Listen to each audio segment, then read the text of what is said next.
마태복음 5장 1절에서 12절까지 보면 예수님께서 산상에 올라가셨을 때 제자들이 나옵니다. 그 제자들에게 이런 사람에게 이런저런 복을 주신다고 하는 8가지의 복, 이 8복을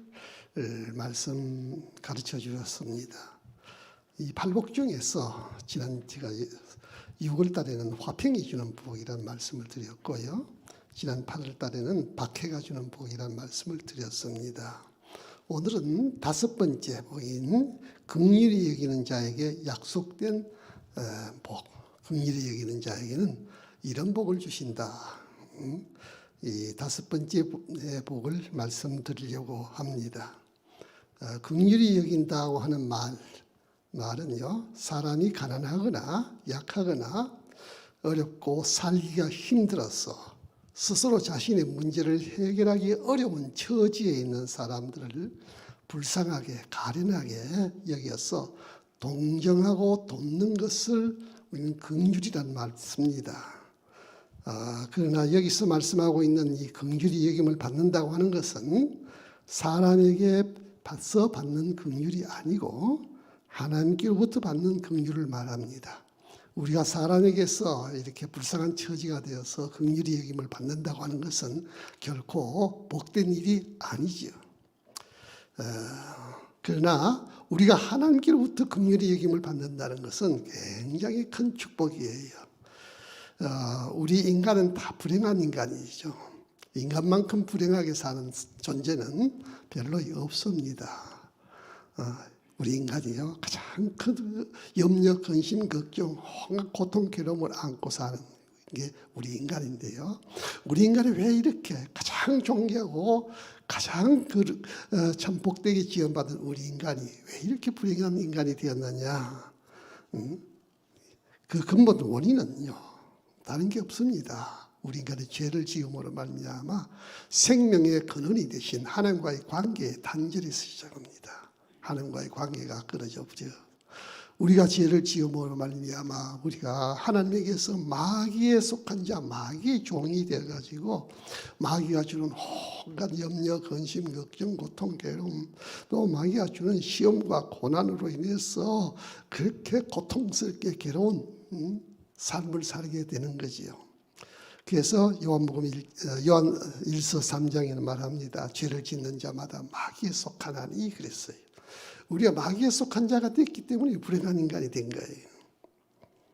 그런데 하나님은 이렇게 하나님을 떠나서 마귀에 속한 자가 되어서 이런 불행한 인간을 향하여 하나님께서 노와 분으로 형벌과 심판으로 우리를 버리고 유기하지 아니하시고요. 이런 인간을 향하여 하나님이 긍휼과 자비를 베푸셔요. 선하심과 인자하심으로 우리를 대하여 주셨어요. 그래서 이런 불행과 저주 속에서 건져 구원하십니다. 그래서 시편 103편 8절에 보면 여호와는 긍휼이 많으시고 은혜로우시며 노하기를 더디하시고 인자하심이 풍부하시도다 그랬죠. 우리가 에베소서 2장 4절에도 보면요. 에베소 2장 4절에도 보면 긍휼이 풍성하신 하나님이다. 긍휼이 풍성하다. 시편은 긍휼이 많다. 에베소서는 긍휼이 풍성하신 하나님이라 하셨습니다.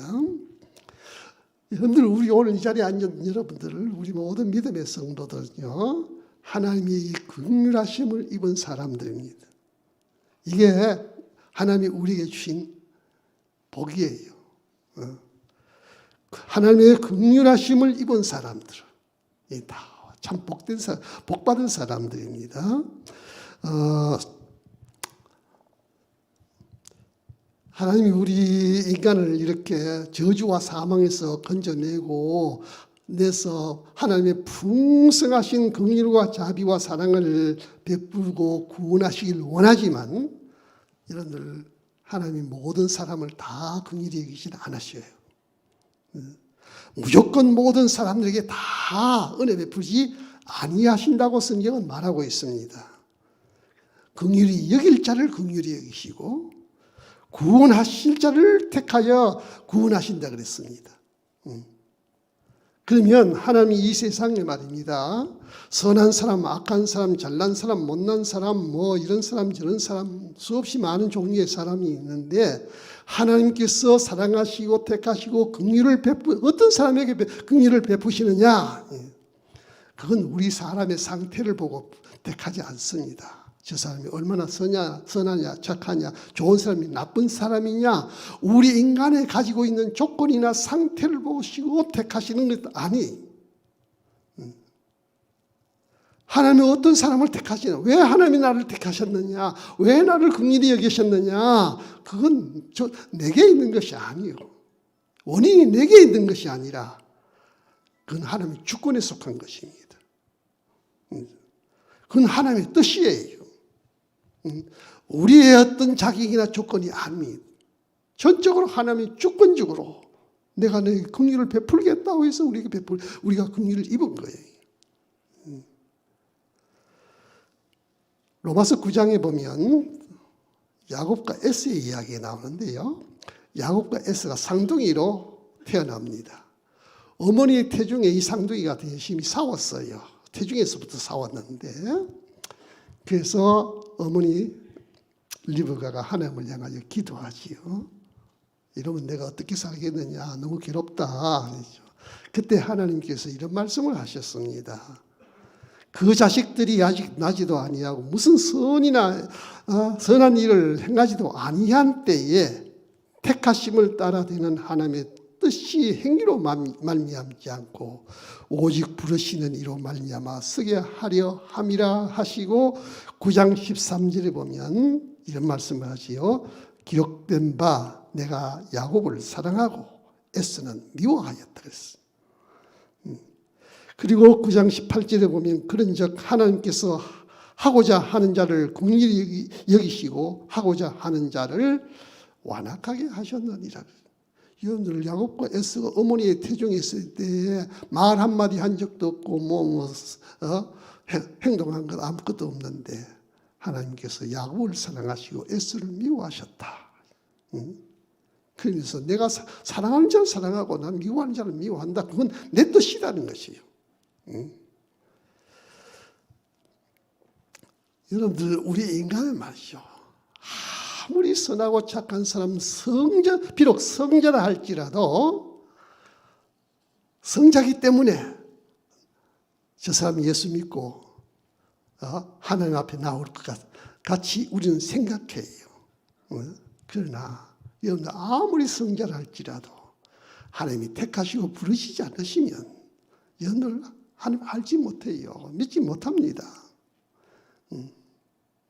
우리 인간 스스로 하나님을 찾고 하나님 앞에 나와서 믿겠습니다 할 수 있는 것이 아니에요. 그 이유는 뭔가 하니까 우리 인간의 죄를 범했기 때문에 하나님을 감각하고 의식하고 반응할 수 있는 영혼이 죽어있기 때문에 그래요. 영혼이 죽어 있는데 어떻게 하나님을 알고 하나님을 믿습니까? 암만 성자라도 안 돼요. 그러나 여러분 아무리 죄인이라도 흉악한 범죄자라도 깡패 같은 놈이라도 하나님께서 그에게 믿음을 주시면 그런 사람도 믿어요. 그렇기 때문에 오늘 우리가 하나님을 향하여 반응하고 믿음을 가지고 하나님을 향하여 아버지라 부르고 이렇게 나온 것은 내가 하나님을 선택해 나온 것이 아니에요. 내가 믿고 싶어서 나온 것이 아니에요. 하나님께서 먼저 나를 아시고 긍휼을 여기시고 나를 선택하시고 불러주셨기 때문에 그래요.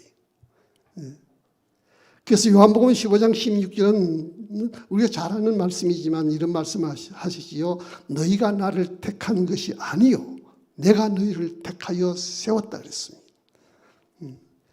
에베소서 1장 4절과 5절입니다.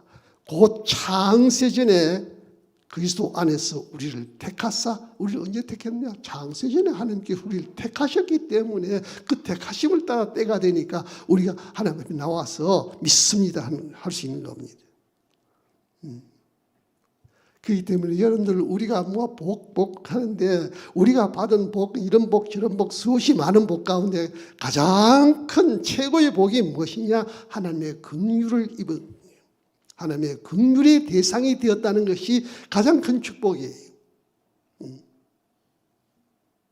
내가 하나님의 유기된 자가 아니라 버려진 자가 아니라 하나님 나를 긍휼히 여기시고 나를 택하셔서 불러주셨다고 하는 이런 이복이 최고의 축복인 줄 믿으시기를 축원해 드립니다. 하나님께서 우리를 이렇게 긍휼히 여기시고 우리를 향한 부탁이 있어요. 내가 너를 긍휼히 여겼노니. 우리가 받은 이 긍휼을 가지고 긍휼히 여기는 너희도 긍휼히 여기는 사람이 되라. 긍휼히 여기는 사람이 되어라. 여러분들 우리가 진정으로 자신을 향하신 하나님이 특별하신 긍휼과 자비와 인자하심으로 선택을 받았다는 이 사실을 우리가 진정으로 깨닫고 체험하고 이것을 우리가 소유하고 있다면요, 우리가 뭐 긍휼을 베풀고 싶다고 해서 베푸는 것이 아니라 자연스럽게 우리의 삶을 통하여 긍휼이 흘러나가게 되어 있어요. 내 안에 있으면 있는 것이 나가게 되어 있어요.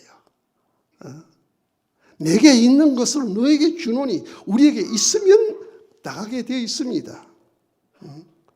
마태복음 5장 13절과 14절에 보면 우리의 세상을 향한 사명 가운데에 두 가지를 말하고 있는데 너희는 세상의 소금이요 세상의 빛이라 그랬어요. 소금이 음식을 만나면 자연스럽게 짠맛을 내고 맛을 냅니다. 빛은 어두움을 만나면 자연스럽게 밝혀요. 여러분들 우리의 속에 하나님의 긍휼과 자비와 하나님의 은혜가 있다면 내가 주고 싶다고 해주는 것이 아니야. 소금이 음식물에 들어가면 자연스럽게 맛을 내듯이 사람을 만나면 자연스럽게 하나님의 긍휼을 그들에게 베풀게 되어 있습니다. 나누게 되어 있어요. 그러면 여러분들 내가 긍휼을 입은 사람이라면 여러분을 통해서 상대에게 나와 만나는 사람들에게 하나님의 긍휼과 자비와 은혜를 얼마나 베풀고 있느냐, 얼마나 나누고 있느냐 하는 겁니다. 이것이 우리가 받은 바 하나님의 은혜의 분량이에요.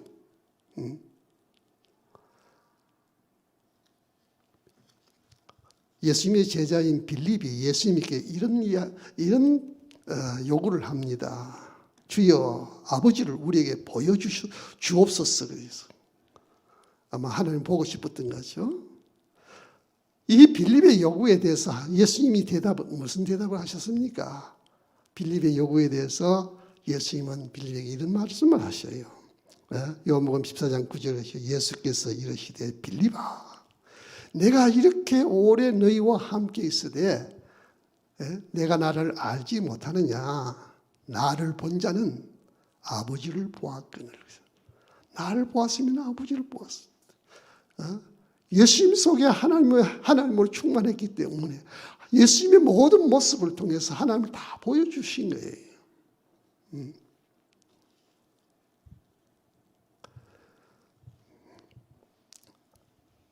사람이 예수님을 만나면 자연스럽게 이런 긍휼과 자비와 사랑과 은혜를 나누게 되어 있어요. 베풀게 되어 있습니다. 누가복음 19장에는 세리양 삭개오 이야기가 나오죠. 당시 세리는 약하고 가난한 사람들 착취하는 그런 도둑놈들입니다. 그래서 백성들이 지탄해요. 저 못된 놈, 도둑놈 말입니다. 세금이라는 명목을 가지고 착취합니다. 이런 삭개오가 예수님을 만났습니다. 하룻밤 예수님을 자기 집에 모시고 예수님으로부터 이런저런 은혜를 받고 난 다음에 당장에 나타나는 반응이 뭐예요? 삭개오 예수님을 만나고 난 다음에 당장에 내 재산 절반을 떼어서 가난한 사람에게 주겠습니다. 내가 남의 것을 도적질한 것이 있으면 4배나 갚겠습니다. 예수님의 은혜가 자기 속에 나오니까 자연스럽게 자기에게 피해를 입은 사람들에게 반응을 보입니다. 사도행전 9장에 보면요, 바울의 이야기가 나오지요. 예수님을 만나기 전에 사울이라는 이름을 가진 이 바울 말입니다. 어떤 사람이었습니까? 9장 1절에 보면요, 위협과 살기가 등등한 사람이었습니다. 아주 위협적이에요. 뭐 얼굴에 눈에 말입니다. 살기가 뭐 사람을 죽이려고 하는 그런 살기가 등등한 사람이었습니다. 그런데 이런 바울이 예수님을 만나요. 은혜를 받았습니다. 이 바울이 어떤 사람을 변합니까? 고린도전서 9장 22절에 보면 바울이 어떤 사람을 변했느냐. 거기 보십시오. 내가 약한 자들에게는 약한 자와 같이 되고 여러 사람에게 여러 모습으로 변한 것은 아무쪼록 한 사람이라도 구원을 얻고자 함이랍니다. 이런 살기가 등등한 사람이요. 교만, 머리 끝까지 교만한 사람입니다. 가난한 사람을 만나면 가난한 사람같이, 약한 사람을 만나면 약한 사람같이, 이방인을 만나면 이방인같이 되어줘서 그들을 구원하려고 하는 겁니다. 여러분들, 우리가 진정으로 자신을 향하신 하나님의 긍휼과 자비와 인자하심을 힘입고 체험하고 그것을 여러분들 소유했다면, 아까 말씀드린 우리가 뭐 억지로 하고 싶어서 아니에요. 자연스럽게 나와야 돼요. 자연스럽게 물이 높은 곳에서 낮은 곳으로 흘러가듯이 하나님의 은혜가 내게 임했으면, 긍휼이 여러분이 입었다면 자연스럽게 그 긍휼이 상대에게 나가게 되어 있습니다. 여러분, 우리 인간의 본능 본성 속에도 말입니다. 어렵고 불쌍하고 불행한 사람을 만나면 돕고 싶습니다. 구제하고 싶습니다. 이런 착하고 선한 마음 우리 속에 본능 속에 있어요. 그러나 여러분, 우리가 돕고 구제하는 것이 이런 하나님의 긍휼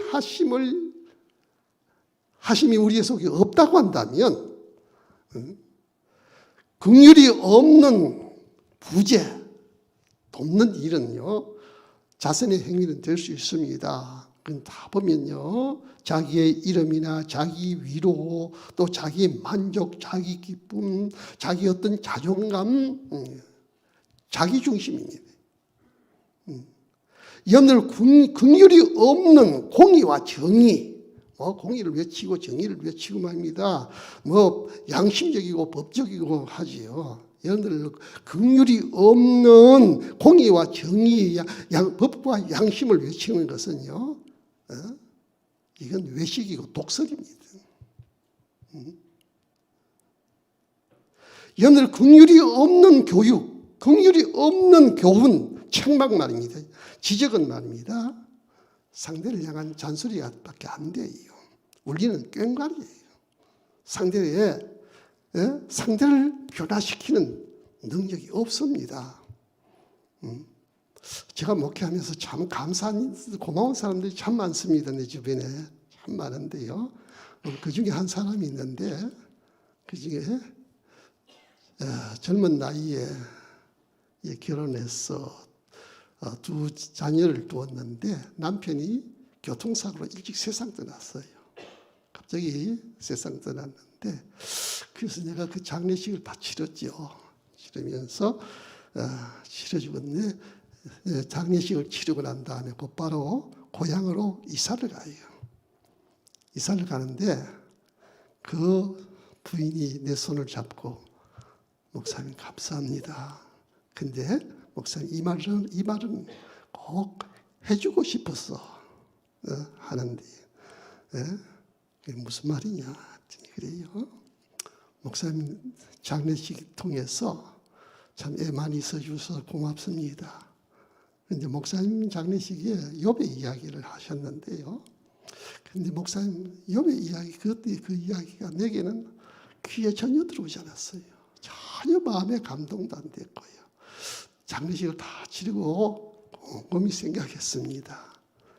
생각하면 그 이후에야 목사님의 말씀이 조금은 이해할 것 같아요. 이 말을 하고 떠났습니다. 근데 이 양반의 말씀이요, 내 목회에 굉장히 영향을 주었어요. 그때 이후엔 내가 무슨 말을 하느냐가 중요한 것이 아니라 어떤 마음을 가지고 하느냐가 중요한 거예요. 내 안에 예수의 마음이 없이 말씀만 전해. 귀에는 들리지만도 그 말이 그 사람의 영혼을 움직이시는 거예요. 그때 왜 제가 말씀을 전하거나 사람을 상대하거나 할 때에 항상 내 마음, 어떤 마음을 가지고 이 사람을 만나서 이런 이야기하는 거예요. 그래서 내가 참 많은 변화를 일으켜요.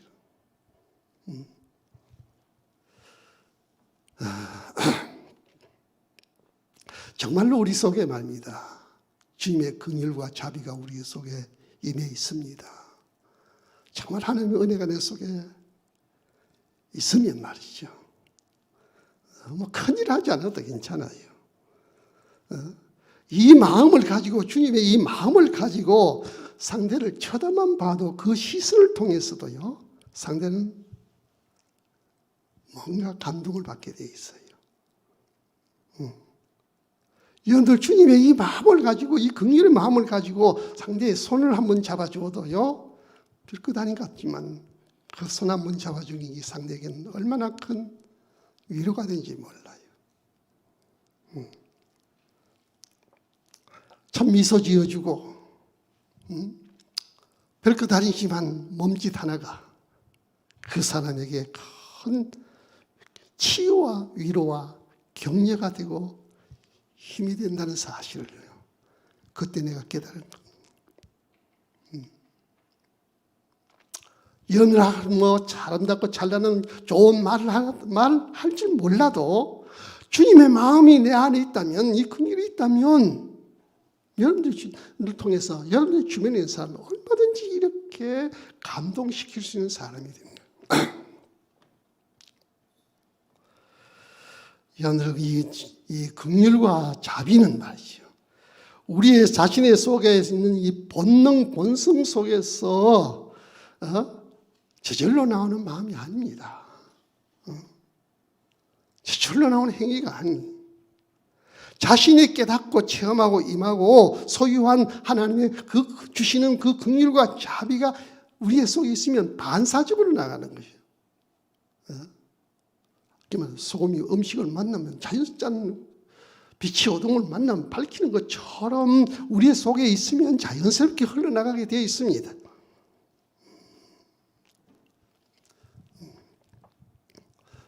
우리가 이런 긍휼을 베풀 수 있는 사람이 된다면 하나님께서 이런 사람에게 약속하신 축복이 있어요. 내가 긍휼히 여길 줄 아는 사람에게 내가 이런 복을 주시겠다 약속한 축복이 있습니다.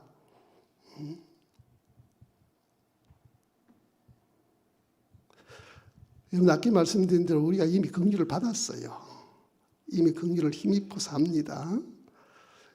우리가 기본적으로 하나님께서 나를 택하시고 불러주시고 구원해 주신 이 기본적인 이 긍휼은요, 모든 믿음의 성도들이 다 같이 받은 겁니다. 차별이 없어요.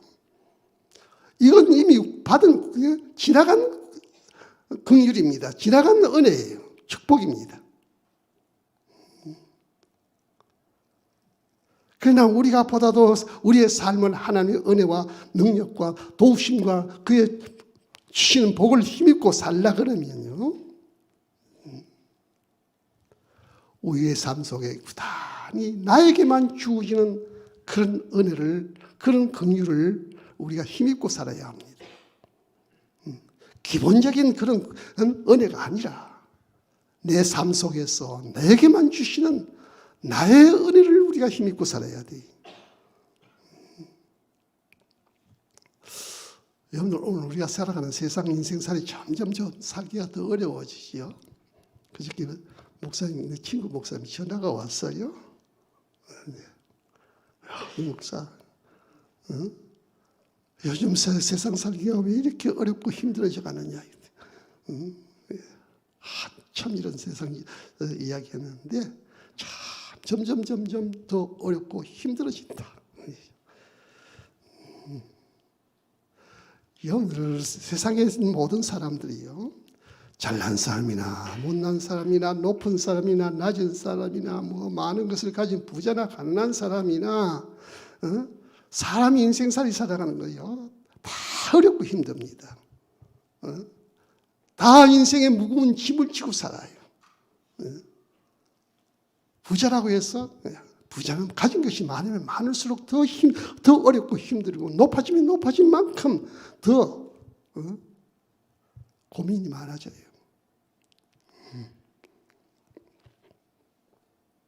그래서 사람들이 어렵고 힘들고 죽겠고 뭐 이런 이야기 늘 하고 삽니다. 그러나 이런 어렵고 고달픈 인생살이 속에 살아도 하나님의 긍휼을 힘입고 사는 사람은요, 하나님의 긍휼을 힘입고 사는 사람에게 주어진 복이 있는데 그 복이 뭐냐면 하나님의 위로와 치유의 복이 임한다는 것입니다. 하나님께서 우리 위로해 주셔요. 치료해 주셔요.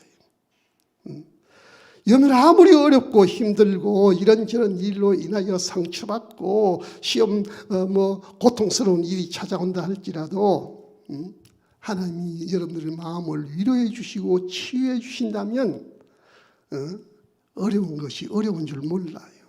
상처가 아프질 않습니다.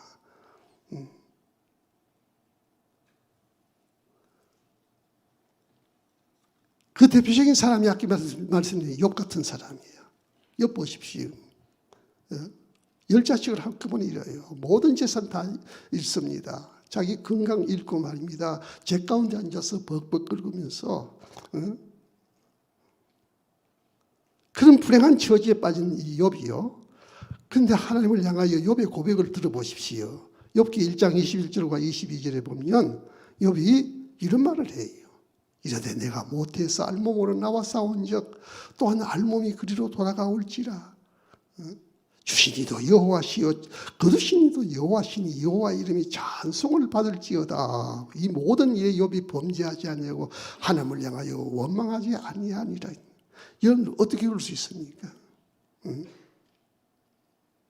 전 욥의 심정을 생각합니다. 하나님께서 위로해 주셨군요. 하나님께서 치유해 주셨기 때문에 이런 심정을 가질 수 있다고 생각해요.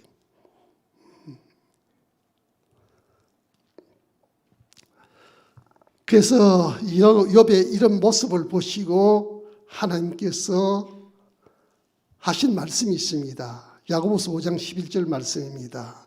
같이 한번 읽어볼까요?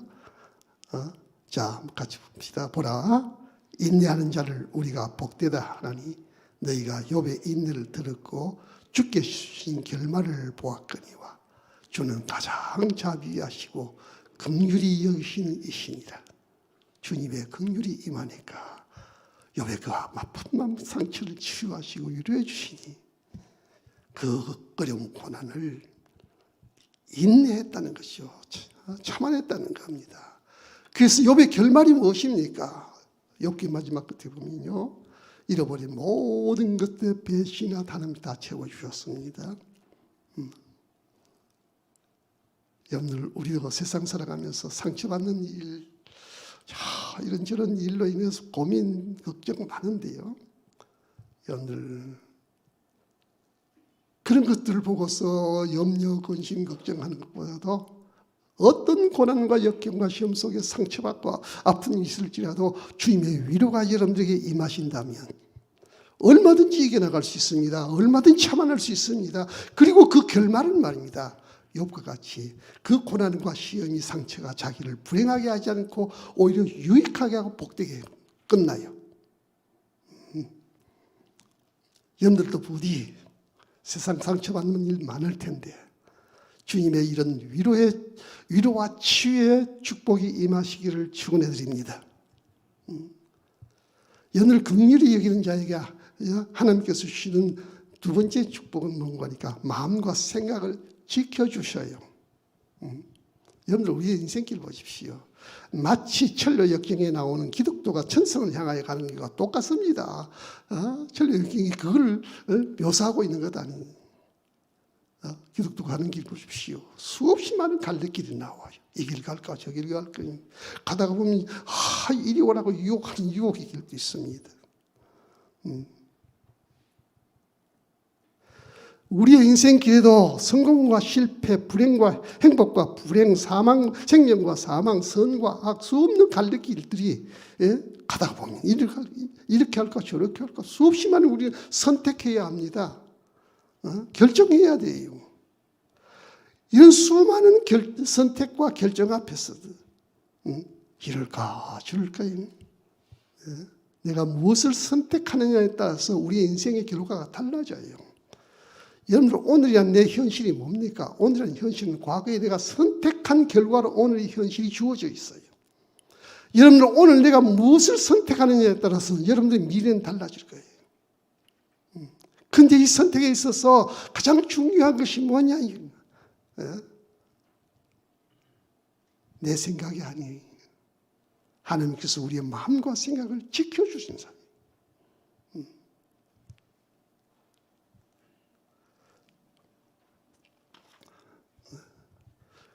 여러분들 가장 복된 사람이 바로 이런 사람입니다. 이런 사람은 후회하지 않아요. 후회할 일 만들지 않습니다. 불행한 길 가지 않아요. 여러분들 우리 앞에도 이렇게 선택해야 되고 결정해야 되고 뭔가 이것이냐 저것이냐 할 때에 여러분을 판단해야 할 일이 수없이 많을 텐데 하나님께서 여러분의 마음과 생각을 지켜주시면 결코 이런 불행한 길 가게 하지 않을 거예요. 어떤 사람에게 긍휼히 여길 줄 아는 사람에게 주어진 축복입니다. 이런 복이 여러분들에게 임하시기를 축원해 드립니다. 마지막 한 말씀만 더 드리면요. 긍휼히 여길 줄 아는 사람에게 하나님께서는요. 회개할 수 있는 복을 주셔요. 회개의 복을 주셔요. 여러분 우리는 다 보면 하루도 수없이 많은 죄를 짓고 있습니다. 죄 없이 사는 사람은 아무도 없습니다. 인간 불행의 근본 원인이 죄 때문이라 했는데요. 죄 때문에 사람은 불행해졌다 그랬는데 여러분들 죄가 반드시 우리를 불행하게 하는 건 또 아니에요. 죄가 우리를 불행하게 하는 것이 아니라 회개하지 않기 때문에 죄가 자기를 불행하게 만드는 겁니다. 아무리 크고 험악한 죄를 지었다 할지라도 진정으로 회개하면요. 하나님께서 기쁘게 받아주시고 용서해 주십니다. 누가복음 15장에 그 이른 양의 비유가 나오지요. 한 마리 이른 양을 위해서요. 목자가 찾아놨습니다. 99마리 기르지 않은 90마리 그대로 두고 한 마리 양을 찾았습니다. 그래서 찾았어요. 기뻐하는 모습을 보십시오. 어깨 메고 들어와서 잔치를 벌릴 만큼 기뻐합니다. 그러면서 하신 말씀이 요한복음 15장 7절에 보면 이런 말씀을 하지요. 내가 너에게 이르노니 이와 같이 죄인 한 사람이 회개하면 회개할 것도 하늘에서는 회개할 것 없는 의인 99으로 말미암아 기뻐하는 것보다 더하리지. 하나님이 회개하는 것을 얼마나 기뻐하시느냐는 겁니다. 여러분들 이 말씀을 내게 적용해 보십시오. 이 말씀을 내게 적용해 보면요. 여러분 우리가 살다가 보면 뭐 수없이 많은 죄를 짓습니다. 좋은 일도 행하고요. 죄도 짓고 내가 선한 일도 하고 이런 일 저런 일도 하는데 내가 행한 일 가운데에 99가지가 선하고 착한 일을 했고 한 가지가 잘못됐다면 사람은 잘못된 것 찾아서 회개하는 것보다도 좋은 것 보고 자랑하는 겁니다. 99가지 잘못됐고 한 가지가 잘못되었다면 한 가지가 착한 일을 했다면 사람은 한 가지 착한 일 한 것 가지고 자랑하고 99가지 죄는 덮으려고 그래요. 죄는 할 수 있으면 가리고 덮고 드러나면 변명합니다. 책임을 전가시키려고 그러죠. 회개하려고 하는 마음 여러분 쉽게 나오지 않습니다. 하나님은 뭘 기뻐하십니까? 내가 99가지 의롭고 선하고 착한 일을 한 것 가지고 기뻐하시는 것보다도 내가 잘못된 것 하나 깨닫고 회개하는 것 하나님 그걸 더 기뻐하신다는 사실이. 근데 문제가요. 회개는 내가 하고 싶다고 해서 되는 게 아니더라는 겁니다. 자신의 허물과 실수와 제 잘못을 보고 깨닫고 후회하고 다 탄식하고요. 자기의 잘못을 깨닫고 말입니다. 괴로워서 죽고 싶도록 괴로움을 겪는 사람 많습니다. 그런데 회개는 안 돼요. 회개 여러분들 아무나 할 수 있는 것이라고 생각하면 착각이에요. 깨닫기는 할 수 있죠. 뉘우치긴 합니다. 그러나 하나님 받으신 진정한 회개는요, 우리의 힘으로 되는 것 아닙니다. 난 그렇게 봐요. 주님의 고난의 현장 앞에서 두 제자의 모습이 나옵니다. 하나는 가룟 유다고 하나는 베드로입니다. 이 두 제자는 다 같이 예수님을 배반해요. 가룟 유다는 원 30을 받고 예수님을 제사장에게 팔아넘겨요. 베드로는 어떻게 합니까? 예수님이 고난의 현장 앞에서 목전 앞에서 말입니다. 눈앞에서요. 한 작은 계집아이 앞에 3번씩이나 예수님 안 부른다고 부인하고요. 마지막에 예수님을 저주하면서 부인했습니다. 누가 더 큰 죄를 지었습니까? 죄의 질이 누가 나빠요? 내가 보기엔 베드로가 훨씬 더 나빠요. 주님이 목전에서 말입니다. 그리고 둘 다 깨달아요. 아, 내가 잘못했구나. 내가 실수했구나. 자기의 죄를 깨달아요. 그런데 가룟 유다 보십시오. 깨닫고 원 30을 돌려줍니다. 그리고 고통스럽고 괴롭고 후회스럽고 탄식이 너무너무 마음이 아파 결국은 자살하고 맙니다. 죽기까지 괴로워하지만 회개는 안 돼요. 그런데 베드로 보십시오. 다구는 소리 듣고 나가서 눈물 흘리고 웁니다. 그리고 그건 회개예요. 그렇기 때문에 베드로는 말입니다. 예수님께서 가장 사랑하시는 제일의 제자가 된 겁니다. 제자로 하나님 쓰신 거예요. 여러분들 하나님이 기뻐하시는 회개라고 하는 것은 내가 하고 싶다고 해서 자기의 의지로 되는 것 아니야. 아무나 함부로 할 수 있는 것이 아니. 회개를 못한 또 한 사람의 이야기가 있습니다. 형 에스가 동생에게 죽 한 그릇 주고 장자의 명분을 팔았어요. 팔아서 먹고 배부르고 난 다음에 나중에 보니까 이게 내가 잘못했구나. 자기의 잘못을 깨달아요. 그래서 눈물로 하나님 앞에 애원했지만 하나님은 에스의 그 후회, 그 회개를 받으시지 않았어요. 그래서 히브리서 12장 17절에 보면 이런 말을 하고 있습니다. 한번 읽어볼까요? 그가 그 후에 축복을 이어받으려고 눈물을 흘리며 구하되 버림받아 되어 회개할 기회를 얻지 못하였느니라. 눈물을 흘렸습니다. 가슴을 쳤어요. 그러나 회개가 안 돼요.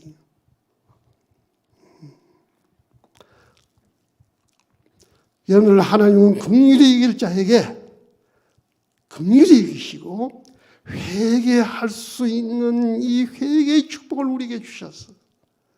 그래서 하나님께로부터 하나님이 기뻐하시는 그런 은혜를 더 힘입고 살게 하는 겁니다. 여러분들 부디 여러분들 긍휼히 여기는 사람이 되어서 우리의 삶 가운데에 여러분들이 정말 회개의 영이 여러분들에게 임하셔서 회개를 통해서 하나님을 기쁘시게 함으로 말미암아 이 회개로 말미암아 여러분들 하나님의 더 큰 은혜와 축복을 누릴 수 있는 복된 성도들 되시기를 축원해 드립니다. 하나님은 어떤 자에게 이런 복을 주십니까? 회개하는 긍휼히 여길 줄 아는 사람,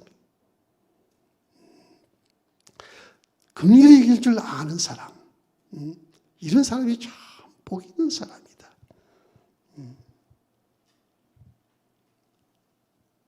어떤 복을 주시는 겁니까? 이런 사람에게 하나님이 여러분들의 마음과 생각을 지켜주실 것이요 여러분의 마음을 위로하고 치유해 주실 것이고, 여러분들 잘못된 길 갈지라도 회개의 영을 주어서 회개하게 해서 여러분 남은 인생살이 복되고 귀한 이런 삶 살아가실 수 있도록 여러분들도 하나님의 긍휼을 힘입었다면 긍휼을 베풀 줄 아는 이런 복된 성도들이 되시기를 주님의 이름으로 축원해 드립니다. 아멘. 기도합시다.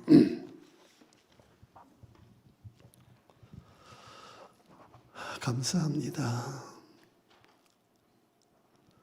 우리가 다 하나님의 긍휼을 힘입어 택하심을 받고 부르심을 받았고 믿음으로 하나님의 자녀가 되고 영원한 생명도 얻고 하나님의 특별하신 이런 복을 받게 하셨습니다. 하나님께서 또 우리에게 이런 큰 은혜를 베푸시고 긍휼을 베푸시고 우리를 향하여 부탁한 말씀이 있습니다. 너희도 긍휼을 베푸는 자가 되라고. 주님, 우리에게 주신 하나님의 이 크신 긍휼과 자비하심과 인자하심을 힘입고 나와 만나는 모든 사람들에게 나누어주고 베풀고 그들을 위로할 줄 아는 이런 복된 은혜 저희에게 베풀어 주옵소서. 그러므로 말미암아 우리의 남은 생이 끝날까지 내 힘 가지고 사는 고달픈 인생이 아닙니다. 주님이 주신 위로와 치유하심과 주님이 주시는 그 도우심과 능력을 힘입고 우리 잘못될 때마다 주님께서 우리를 회개의 영을 주어서 회개함을 마음들을